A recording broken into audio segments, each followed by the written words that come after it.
તમને બધાને થતું હશે કે આ બધા કલાકારો પૈસાને બહુ લે જ ને બાપરા. આખી આખી રાત ગાડીમાં પ્રોગ્રામ કરવા જાય, ટૂંઠીઓ વાળીને હોઈ રહે, પછી પૈસા ના લે. અને એમાં યાર અમારે તો બહુ દુઃખ છે, અમારે જેવા કલાકારોને તો બહુ દુઃખ છે. તમે જુઓ, જે પેલા ગાવાવાળા કલાકારો હોય ને, ગાવાવાળા કલાકારો અમારે કરતા એમને સારું પાછું, કારણ કે એ બિચારા એકને ગીક 2-3 વખત ગઈએ ને પ્રોગ્રામમાં તો એમને કોઈ બોલે ના. પણ અમે અમારો એકને જોક્સ એક વખતથી બીજી વખત બોલીએ ને પબ્લિક કે ઓને તો કશું આવડતું જ નહીં, આ તો કે એકનું એક જ બોલ કરો છે કે ઓન કોને બોલાયો કે. અમારે સારી તકલીફ વધારે છે યાર બધી રીતે, અમે બોલવામાં બહુ ધ્યાન રાખવું પડે.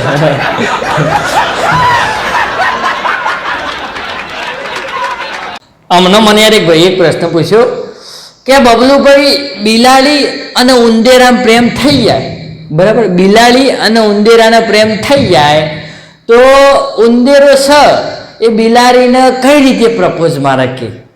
મેં કીધું બોલો, ઉંદેરાને બિલાડીને પ્રેમ કરાવવાના લોકો પડે. ના તમે વિચાર તો જો, એમને કોઈના બિલાડીને ઉંદેરાને પ્રેમ કરાવશો. પણ તમે જો ભાઈનો સવાલ છે મસ્ત હતો. આમ તમે જો કે ભાઈ બિલાડી અને ઉંદેડાનો પ્રેમ થઈ જાય તો ઉંદેરો બિલાડીને કઈ રીતે પ્રપોઝ કરે એમ. તો મેં એને કીધું, જો બિલાડીને ઉંદેરાને પ્રેમ થઈ જાય તો પછી ઉંદેરો એને પ્રપોઝ કઈ રીતે કરે, એની એક લાઈન છે, બિલ્લો રાની કહો તો મેં જાન દે દઉં.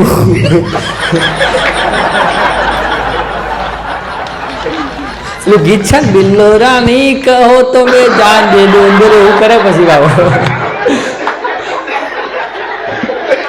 એક ભાઈ છે મારા ભાઈબંધ, એમને કોઈ નોકરી આપે એવું હતું નહીં સાહેબ, અને એ એક કંપનીમાં નોકરી કરવા ગયા, બરાબર.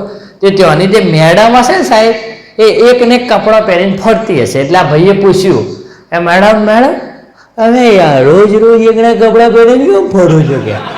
એટલે મેડમ કે બુઠા જેવા એકને કપડાં પહેરીને નહીં ફરતી, આ મારો યુનિફોર્મ છે.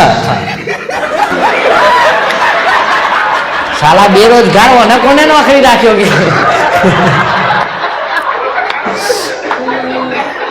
તું યુનિફોર્મમાં કેમ નહીં આવ્યો કે. મને કે તું યુનિફોર્મમાં કેમ નહીં આવ્યો. બેન પેલા છટકાવવા માંડી, તું યુનિફોર્મમાં કેમ નહીં આવ્યો કે. બોલો બેન કે બેન 2 દિવસ જ થયા છે, નોકરી લાગે, હું સીવડાવી દઉં કે.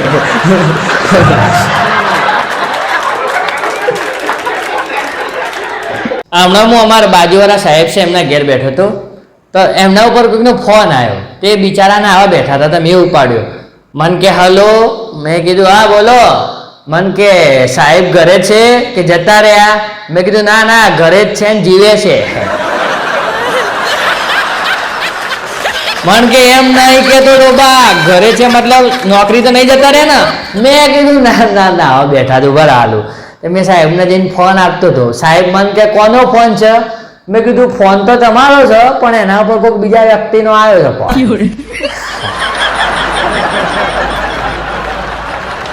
પેલો ફોનમાં અભરતો હતો એ સાહેબ ગારો દેવા માંડ્યો, સાહેબે ગારો દેવા માંડ્યા. બોલો અત્યારે લોકોને ભલાઈનો જમાનો જ નહીં રહ્યો.